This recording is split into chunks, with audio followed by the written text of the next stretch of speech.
Assalamualaikum dan salam sejahtera. Saya Alisha Syafiqah selaku wartawan dari Lensa TV SID. Pada hari ini kami membawakan majlis pelancaran TV digital yang akan dirasmikan oleh Ayahanda Pengetua SMK Sultan Ibrahim II. TV digital ini akan diletakkan pada dua buah kelas, iaitu kelas 5 UM dan 5 UKM.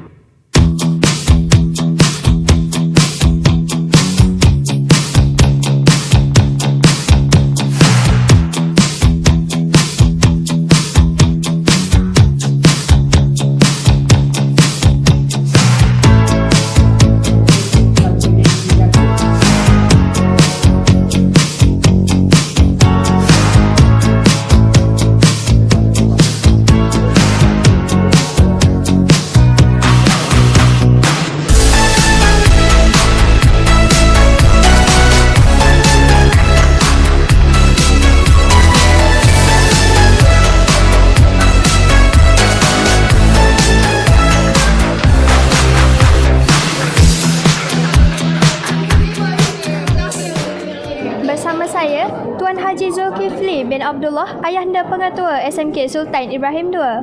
Assalamualaikum Ayahanda. Assalamualaikum warahmatullahi wabarakatuh.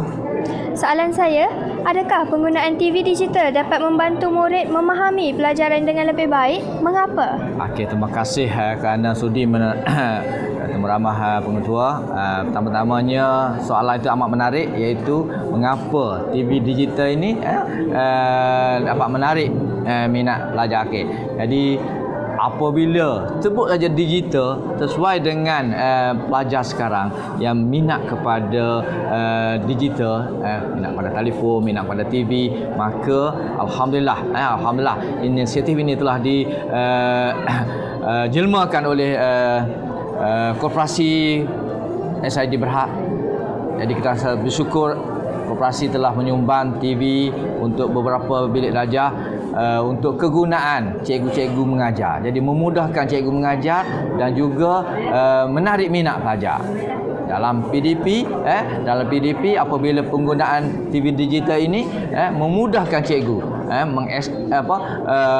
menayang pelbagai bahan-bahan PDP dan juga pelajar dapat memperoleh maklumat-maklumat daripada penggunaan TV. Kalau dulu kita guna UHP, kita guna LCD, jadi orang kata apa? Itu kaedah PDP cara lama. Sekarang ini menggunakan smartphone, boleh Bluetooth dan juga boleh menggunakan laptop join dengan TV, maka memudahkan proses PDP dan seterusnya menarik minat pelajar. Kalau kita tengok pelajar seronok, pelajar tengok TV yang besar ini dengan pelbagai bahan-bahan PDP, ini akan menambahkan semangat mereka untuk berada dalam bilik darjah dan juga hadir ke sekolah untuk belajar. Okey, terima kasih. Terima kasih Ayahanda kerana sudi bersama saya dalam sesi temu bual pada hari ini. Okey, terima kasih. Bersama saya Umar Rafiki Lufti selaku Ketua Pelajar SMK Sultan Ibrahim II. Sebelum kita memulakan sesi temu bual, boleh Umar memperkenalkan diri kepada penonton? Nama penuh Umar Rafiki Lufti bin Rusnan, tingkatan 5, kelas 5 UKM. Boleh Umar jelaskan apakah tujuan pelancaran TV digital ini diadakan di sekolah kita? Tujuan pelancaran TV digital ini adalah untuk memperkenalkan teknologi penyiaran digital kepada warga sekolah serta memberikan maklumat yang lebih jelas dan melalui paparan digital. Menarik sekali. Pada pandangan Umar, apakah kelebihan penggunaan TV digital di sekolah? Antara kelebihannya ialah memberikan paparan yang lebih jelas dan membantu kami untuk belajar dengan lebih giat.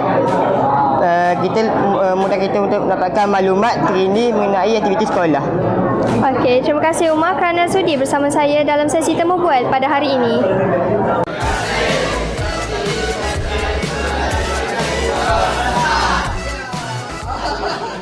Pelancaran ini menandakan satu langkah penting dalam perkembangan teknologi penyiaran selaras dengan kemajuan dunia digital masa kini. Itu sahaja laporan dari saya, Alisha Syafiqah, selaku wartawan anda pada hari ini.